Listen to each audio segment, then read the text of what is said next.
Welcome to Cloud-Based Bedtime Stories with Wanjala. You made it through the day. Get comfortable, close your eyes, and let tonight's story find you. Nothing is paging. We can just read. Tonight, we journey into the quiet architecture of Cloud Spanner. We will visit a world of global coordinates, atomic accuracy, and a ledger that remains perfectly synchronized across oceans and land masses. Close your eyes, breathe slowly, and let us watch the scribes coordinate the memory of the world.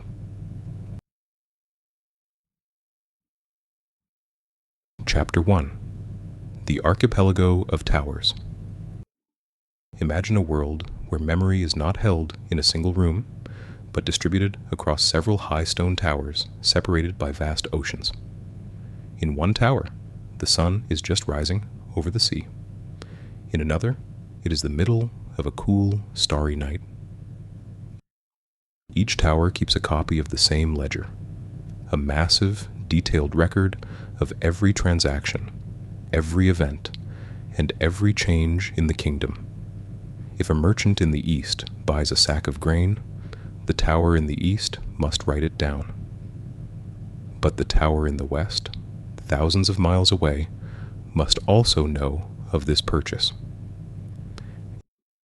If a second merchant in the west tries to buy that same sack of grain only a second later, the towers must agree on who came first. In many systems, this is a difficult puzzle. The distance between the towers means that messages take time to travel. By the time a messenger bird from the east arrives at the western tower, the western scribe might have already sold the grain to someone else. But in this world, the towers do not argue. They move in perfect harmony, maintaining a single, unbroken sequence of events, as if they were all standing in the very same room. Chapter 2: The Harmony of Clocks. How do these distant towers stay in agreement? The secret lies in the heartbeat of the towers themselves. Inside each tower, suspended by delicate wires, is a pair of extraordinary timekeepers. The first is an atomic clock, ticking with the steady, unchanging vibration of a tiny crystal. The second is an antenna that looks up at the sky, listening to the gentle hum of passing satellites. These clocks do not simply tell the hour, they tell the time with absolute, profound precision. Yet, even the finest clocks have a tiny margin of error, a fraction of a millisecond, where they might differ. The scribes do not pretend this uncertainty does not exist. Instead, they embrace it. When a scribe wants to write a new entry in the ledger, they do not simply stamp it with the current second. They look at the clock and see a small window of time, an interval.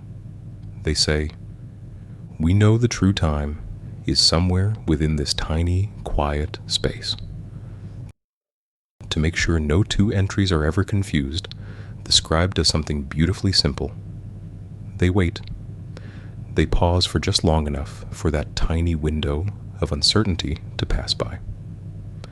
By waiting out the doubt, they guarantee that any event that happens after this moment will have a timestamp that is undeniably later. This quiet pause, this moment of patience, is what keeps the entire globe in perfect sync. Chapter 3: The Two Dialects. People come to these towers from all over the world, speaking different languages. Some are accustomed to the ancient, highly structured dialect of the southern courts, known as Gugulasquibul. It is a precise tongue, full of clear boundaries and formal grammar, designed to organize thoughts into neat tables and rows. Others prefer the poetic, open-source dialect of the western valleys, known as Post-Gresquel. It is a language loved by travelers for its flexibility and its wide acceptance across many lands. The scribes at the towers do not ask their visitors to change how they speak. They are fluent in both dialects. Whether you speak to them in the structured phrases of the South or the expressive terms of the West, they understand. They write your words down into the same deep database, ensuring that no matter the tongue you choose, the meaning remains safe and clear. Chapter 4. The Shifting Scrolls. The ledger is vast, containing millions of stories, names, and numbers. If all of this information were written on a single, long scroll, it would soon become too heavy for any one scribe to lift. To prevent this, the scribes use a method of gentle division. When a particular section of a scroll becomes too popular, perhaps because many people are visiting to read about a busy market, the scribes do not let a crowd gather. Instead, they take a pair of silver shears and cleanly cut the scroll in half. This is called a split. One half stays with the original scribe, while the other half is carefully handed to a neighboring scribe in the next room, or even in a nearby tower.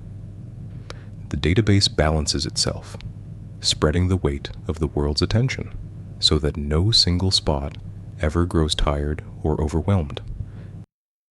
And when the market grows quiet again and the visitors depart, the scribes can gently sew the scrolls back together, merging them into a single, peaceful page.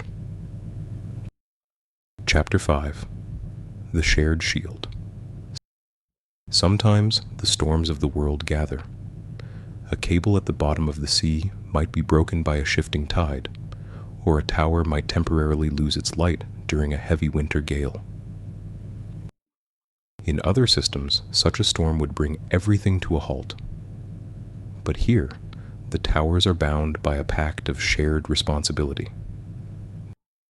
Because every entry is replicated across multiple locations, automatically and synchronously, the remaining towers simply carry on. They hold a quick, quiet vote among themselves.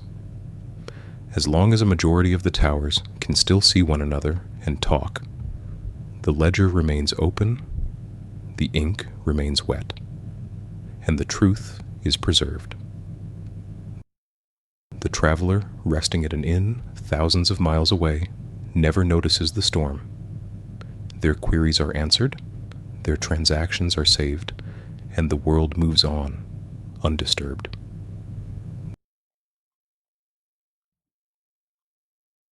That's all for this journey through the cloud. Wherever your clusters reside tonight, may they remain stable, resilient, and peaceful. Until next time, sleep tight until you have to serve your next request.